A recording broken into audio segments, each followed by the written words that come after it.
Stroke या सीवीए सेरिब्रोवैस्कुलर accident, brain के किसी भी पार्ट में ब्लड सप्लाई अच्छे तरीके से नहीं हो रही है या कम हो रही है, जिसकी वजह से ब्रेन की सेल को न्यूट्रिशन नहीं मिल पाता और वहां की सेल जो होती है धीरे डैमेज होने लग जाती है, अपना फंक्शन सही से कर नहीं पाती। इसी को सीवीए या स्ट्रोक कहा जाता है।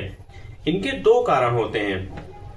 पहला, blockage of blood flow to the brain and दूसरा rupture of artery to the brain. Blockage of blood flow to the brain मतलब ब्रेन की जो ब्लड वेजल्स है उसी में ब्लॉकेज हो गया हो, और दूसरा rupture of artery to the brain मतलब जो ब्रेन की जो ब्लड वेजल्स है उसी में रप्चर हो गया है या फट गई हो। इन्हीं वजहों से इनको दो भाग में डिवाइड किया गया है, ischaemic stroke and haemorrhagic stroke. Ischaemic stroke सबसे ज्यादा कॉमन यही होता है, ब्रेन को ब्लड सप्लाई करने वाली ब्लड वेजल्स में ब्लॉकेज आ जाए, जिसकी वजह से प्रॉपर ब्लड सर्कुलेशन नहीं हो पाता है, तो इस्चेमिक स्ट्रोक बैठता है। इसके दो टाइप्स होते हैं, पहला थ्रोम्बोटिक स्ट्रोक, दूसरा इम्बोलिक स्ट्रोक। थ्रोम्बोटिक स्ट्रोक क्या होता है, ब्रेन की ब्लड वेजल्स में ही ब्लॉकेज हो गया हो तो थ्रोम्बोटिक स्ट्रोक बैठता है। इम्बोलिक स्ट्रोक, बॉडी के किसी भी पार्ट में अगर ब्लड क्लॉट हुआ हो, वहां का क्लॉट ब्लड में मिक्स होकर के अगर ब्रेन तक पहुंचता है तो इम्बोलिक स्ट्रोक कॉज करता है। अब दूसरा आता है हेमरेजिक स्ट्रोक। हेमरेजिक स्ट्रोक क्या होता है, ब्रेन की ब्लड वेजल्स अगर रप्चर हो जाए या फट जाए या किसी एक्सीडेंट या अचानक से बीपी बहुत ज्यादा बढ़ गया हो उसकी वजह से होता है, तब हेमरेजिक स्ट्रोक कहलाता है।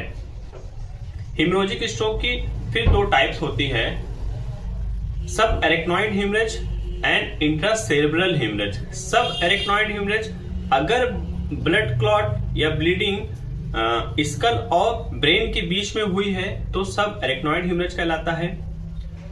इंट्रासेरेब्रल हेमरेज अगर ब्लड क्लॉट या फिर ब्लीडिंग की वजह से ब्लड क्लॉट जो हुआ है अगर ब्रेन की इनर सेल में होती है तो इंट्रासेरेब्रल हेमरेज कहलाता है। ब्रेन के जिस पार्ट में ब्लड सर्कुलेशन कम जाता है या नहीं पहुंचता है उसी हिसाब से पेशेंट क्लिनिकल प्रेजेंटेशन लेकर के आता है।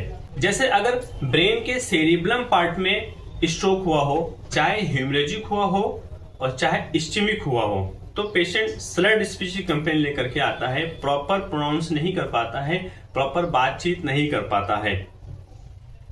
ब्रेन के जिस पार्ट में भी स्ट्रोक हुआ हो, सपोज दैट अगर राइट साइड के पार्ट में ब्लड सर्कुलेशन नहीं हुआ है प्रॉपर या रुक गया हो जिसकी वजह से स्ट्रोक हुआ हो, हेमरेजिक हुआ हो या फिर इस्चेमिक हुआ हो, तो उसके अपोजिट साइड के लिम्ब की वीकनेस से कंप्लेंट लेकर के आता है।